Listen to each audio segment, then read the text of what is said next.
Hello and dear students, मेरा नाम आशीष कुमार मंत्री है और मैं गवर्नमेंट पॉलिटेक्निक कॉलेज चित्तौड़गढ़ में इलेक्ट्रिकल इंजीनियरिंग डिपार्टमेंट में पढ़ाता हूँ।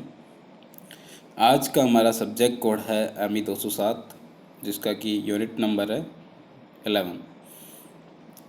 सब टॉपिक है full wave rectifier with resistive load and RL load. In the previous lecture, we discussed about half wave rectifier with resistive load or resistive plus inductive load, RL load. Now we are moving further, and today we are discussing full wave rectifier. तो start करते हैं। Full wave rectifier का सबसे पहले देखते हैं, circuit diagram देखते हैं। तो ये आपके सामने full wave rectifier with R load with resistive load है। ये रजिस्टिव लोड का सर्किट है फुल वेव रेक्टिफायर का। यहाँ पे हमने चार थायरिस्टर यूज में लिए हैं। जो चारों थायरिस्टर एक दूसरे से एक तरह से पैरेलल में कनेक्टेड है। एक में टू इन सीरीज और बाकी दोनों पैरेलल में। चार थायरिस्टर इस तरह से कनेक्टेड है और इनके पैरेलल में लगा है लोड, रेजिस्टिव लोड। और जो AC सप्लाई है वो हमने इस तरह से दिए, थायरिस्टर 1 को और थायरिस्टर सीधा 4th नंबर को। T1 और T3 को हमने सप्लाई दी है। ऊपर के जो दोनों हैं, फर्स्ट है ऊपर वाला T1 और उसी के सीरीज में नीचे है वो है T4। फिर इधर की तरफ है T2 एंड T3 नीचे की तरफ। तो हमने सप्लाई दी है T1 और T3 को, ऐसी सोर्स है। तो जब हम सप्लाई देते हैं तो क्या होगा, हम थायरिस्टर को एक पर्टिकुलर ओमेगा T बराबर अल्फ़ा पे फायर करेंगे, एक particular amount of gate pulse देंगे, जिसके बाद थायरिस्टर फायर होगा। कहाँ पे होगा, ओमेगा T बराबर अल्फ़ा पे। ये देखिए हमारे पास में ये है, इनपुट वोल्टेज है, AC सोर्स आपको दिख रहा है, फर्स्ट वेव शेप है जो। उसके बाद में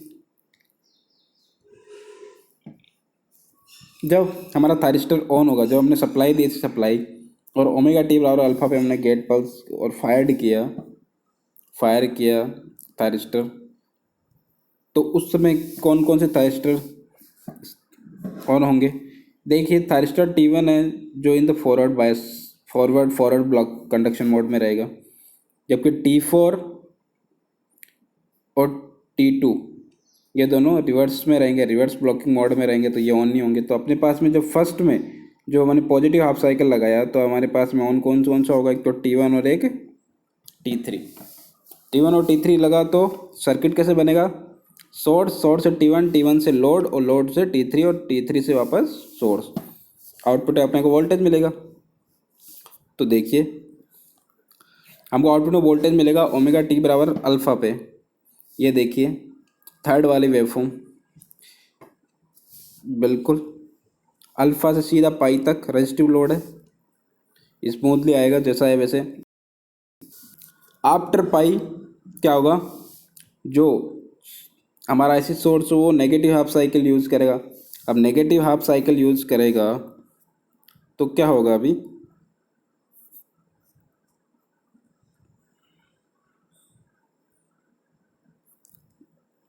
नेगेटिव हाफ साइकिल करेगा तो क्या होगा, T1 और T3 हो जाएंगे रिवर्स ब्लॉकिंग मोड में और T2 और T4 क्या हो जाएंगे, in the forward conduction mode में।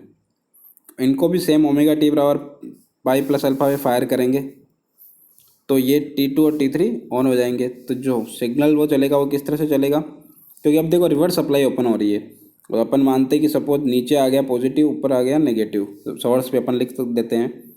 तो अगर उस पर पॉजिटिव लगाया तो अपना जो T2 है वहाँ से सोर्स से T2 से लोड और लोड से वापस T4 और T4 से सोर्स, इस तरह से। और करंट की डायरेक्शन अभी भी सेम डायरेक्शन है। तो जब हम अल्फ़ा से पाई की बात करते हैं तो करंट हम मान लेते हैं रेजिस्टिव है। एक कांस्टेंट करंट जब उसमें चल रही थी वही अभी कांस्टेंट करंट अभी चल रही है,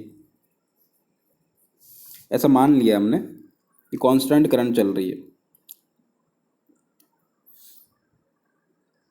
ठीक है, तो जब पाई प्लस अल्फा से 2 पाई के बीच में आउटपुट वोल्टेज वी नॉट क्या आएगा, सेम इसी तरह से आ जाएगा। तो रेजिस्टिव लोड के लिए इस तरह से हमारे पास में वेवफॉर्म्स आएगी। ये हो गया आर लोड के लिए, full wave rectifier with R load, single phase supply दी है हमने, तो इस तरह से चलता रहेगा। जब हम ओमेगा टी बराबर अल्फा से T1 और T3 ये दोनों शॉर्ट हो जाएंगे तो जो भी वोल्टेज अप्लाई होगा वो T2 और T4 में होगा, तो उनके अलग अलग वेवफॉर्म देख सकते हैं आगे भी। अभी बात करते हैं अपन operation of FWR with RL load, resistive plus inductive load. तो इसमें भी सेम वही बात है। देखिए 4 थाइस्टर लगे हैं T1 T2 T3 और T4। जब हम इनपुट वेव शेप अप्लाई करेंगे या वेवफॉर्म अप्लाई करेंगे, इनपुट सप्लाई ऑन करेंगे, तो पॉजिटिव हाफ साइकिल में कौन कौन से थाइस्टर ऑन रहेंगे, T1 और T2। तो हमारा जो कंडक्टिंग पाथ होगा देख लिया वो क्या होगा, सप्लाई, सप्लाई से T1, T1 से लोड, लोड से देखो T2 और T2 से सीधा सप्लाई। तो इस तरह से ये जब पॉजिटिव हाफ साइकिल लगेगा तो इस तरह से जब हम ओमेगा टी बराबर अल्फा पे हम देंगे सप्लाई, तो ये देखिए ओमेगा टी बराबर अल्फा पे आउटपुट वोल्टेज क्या आ गया अपने पास में, ये इस तरह से आएगा। अब क्योंकि ये इंडक्टिव लोड है तो ये in the positive half cycle ये एनर्जी स्टोर करता रहेगा और ओमेगा टी बराबर पाई के बाद में ये थायरिस्टर T1 को ऑफ नहीं होने देगा, क्योंकि इसके अंदर जो भी स्टोर्ड एनर्जी है ये रिलीज करेगा, और जब तक ये रिलीज करेगा तब तक T1 ऑन रहेगा। तो इस तरह से इसके कारण ये देखिए करंट भी चलेगी। करंट स्टडी स्टेट कंडीशन मानते हैं इसलिए हम सीधा इसको जीरो से नहीं लेके स्टार्टिंग में कुछ अमाउंट से लेते हैं, स्टडी स्टेट कंडीशन अप्लाई करते हैं। तो वोल्ट करंट वेवफॉर्म जीरो से पाई तक, अल्फा से पाई तक चल रही है। उसके बाद में in the negative half cycle जब वोल्टेज अप्लाई हुआ तो इंडक्टर अपनी एनर्जी को रिलीज कर रहा है लेकिन करंट की डायरेक्शन सेम रखते हुए। तो इस तरह से अपने पास वोल्टेज की वेवफॉर्म आएगी अल्फा से पाई प्लस अल्फा तक, और करंट आएगी अल्फा से पाई प्लस अल्फा तक, इस तरह से। और जैसे अल्फा से पाई प्लस अल्फा है उसके बाद में क्या होगा, T2 फायर होगा, T2 फायर होगा ना। जैसे पहले ओमेगा टी बराबर अल्फा पे फायर हुआ तो नेक्स्ट क्या कहाँ से फायर होगा, ओमेगा टी बराबर पाई प्लस अल्फा पे। तो जैसे ही यहाँ पे करंट ये हो जाएगी ओमेगा टी बराबर पाई प्लस अल्फा पे, T2 और T4 फायर हो जाएंगे। T2 और T4 फायर होंगे तो उसमें पाथ क्या बनेगा देखिए, सप्लाई, सप्लाई से T3, T3 से आई नॉट इस तरह से लोड में जाएगी, लोड में जाके T4 में, फिर सप्लाई में वापस। तो इस तरह से पाथ बनेगा, ये देख लीजिए। तो पाथ बनेगा तो अपने पास वेव शेप भी आएगी। लेकिन अभी भी देखिए आप, जो भी पाथ बना तो करंट की डायरेक्शन अभी भी ऊपर से नीचे है, मतलब प्लस से माइनस है। लोड की तरफ देखिए आप थोड़ा, तो करंट की डायरेक्शन चेंज नहीं हुई है। तो यहाँ पे देखिए वेव फॉर्म में भी करंट की डायरेक्शन चेंज नहीं हुई है। पाई प्लस अल्फा से वापस करंट चलेगी, कहाँ तक जाएगी, 2 पाई तक। लेकिन 2 पाई के बाद में भी करंट चलती रहेगी क्योंकि इंडक्टर में स्टोर्ड एनर्जी है वो चलाता रहेगा। और जैसे ही ओमेगा टी बराबर 2 पाई प्लस अल्फा पे थायरिस्टर वापस से फायर किया जाएगा तो जो वो बाकी थायरिस्टर बंद हो जाएंगे और वो जो जिनको चलना है वो चालू हो जाएंगे, जैसे T1 चालू हो जाएगा इस तरह से। तो इस तरह से करंट वेवफॉर्म आएगी और वोल्टेज, आउटपुट वोल्टेज अपने को इस तरह से मिलता रहेगा। सेम इसी तरह से हम ये भी देख सकते हैं, यहाँ पे हम थायरिस्टर के क्रॉस वोल्टेज भी हम इस तरह से देख सकते हैं। जब VT1 जब ऑन नहीं है तो इस तरफ थायरिस्टर जब सप्लाई लगाएंगे अपन सप्लाई, तो वोल्टेज क्या आएगा इस तरह से। लेकिन जैसे थायरिस्टर ऑन हो जाएगा, ऑन कहाँ से कहाँ तक होगा, अल्फा से पाई प्लस अल्फा तक, तब तक का वोल्टेज क्या रहेगा, T1 के क्रॉस 0। लेकिन जैसे ही T1 रिवर्स बायस में हो जाएगा ओमेगा टी बराबर पाई प्लस अल्फा, तो इसके अक्रॉस वोल्टेज ये आ जाएगा बिल्कुल। और कहाँ तक आएगा ये, ओमेगा टी बराबर 2 पाई प्लस अल्फा तक ये रिवर्स वोल्टेज इस तरह से अप्लाई होगा। 2 पाई प्लस अल्फा पे वापस हम T1 फायर हो जाएगा तो वोल्टेज अक्रॉस 0 आ जाएगा। वो कहाँ तक जाएगा, 3 पाई प्लस अल्फा तक 0 रहेगा। वापस 3 पाई प्लस अल्फा पे वापस फायर्ड होगा तो रिवर्स वोल्टेज आ जाएगा। सेम इसी तरह से जो वोल्टेज अक्रॉस थायरिस्टर T2 है तो उसके अक्रॉस भी आएगा। जब T1 फायर है तो वो शॉर्ट हो गया, तो बाकी जो वोल्टेज अप्लाई रहा होगा किस पे होगा, T2 और T4 पे। तो T2 पे इस तरह से रिवर्स वोल्टेज अप्लाई होगा। और जब T2 कहाँ पे फायर होगा, ओमेगा टी बराबर पाई प्लस अल्फा, तो वहाँ पे उसमें जीरो हो जाएगा। और कहाँ तक चलेगा वो, 2 पाई प्लस अल्फा तक। तो पाई प्लस अल्फा से 2 पाई प्लस अल्फा तक वोल्टेज अक्रॉस T2 जीरो रहेगा। तो इस तरह से रिवर्स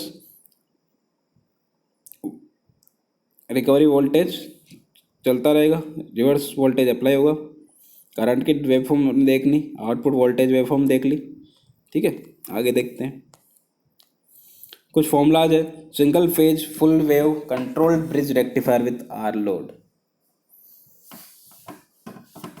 तो जब सिर्फ आर लोड लगा है तो उस समय आउटपुट वोल्टेज VDC क्या होगा, उसका फॉर्मूला होता है Vm/पाई 1 प्लस कोस अल्फा। ये कैसे कैलकुलेट किया है, हम बात करेंगे अल्फ़ा से पाई प्लस अल्फ़ा तक हमारे पास आउटपुट वेवफॉर्म क्या है वो लेंगे, वो Vm sine omega T alpha से पाई प्लस अल्फ़ा। और टाइम पीरियड क्या है, फंडामेंटल टाइम पीरियड, क्योंकि हर जो वेवफॉर्म है सेम रहती है हर पाई ड्यूरेशन के बाद में। तो जो टाइम पीरियड आएगा वो क्या आएगा, 1/पाई। तो 1/पाई इंटीग्रेशन ऑफ अल्फ़ा से pi plus alpha Vm sine omega T D omega T से अपन कैलकुलेट करेंगे। तो हमारे पास जो आउटपुट वोल्टेज इक्वेशन आएगी वो आएगी VDC बराबर Vm/पाई 1 प्लस कोस अल्फा। सेम इसी तरह से average load current resistive load है तो वोल्टेज आ गया, एवरेज वोल्टेज तो करंट क्या होगी, रेजिस्टेंस से डिवाइड कर दो। तो IDC बराबर Vm/पाई 1 plus cos alpha upon R. Same इसी तरह से RMS वो लोड वोल्टेज VRMS क्या आएगा, कुछ नहीं, RMS रूट मीन स्क्वायर 1/पाई अल्फा से pi Vm sine omega T का स्क्वायर हो जाएगा डी ओमेगा टी और अंडर में सारा का सारा। तो इस तरह से इसको कैलकुलेट करेंगे तो हमारे पास ये फॉर्मूला आ जाएगा। और IRMS निकालना है तो VRMS के नीचे रेजिस्टेंस का डिवाइड कर दो। तो इस तरह से आज हमने देखा full wave rectifier, controlled rectifier with R load और RL लोड। ठीक है, आज के लिए इतना ही, बाकी नेक्स्ट क्लास में देखेंगे। Thank you.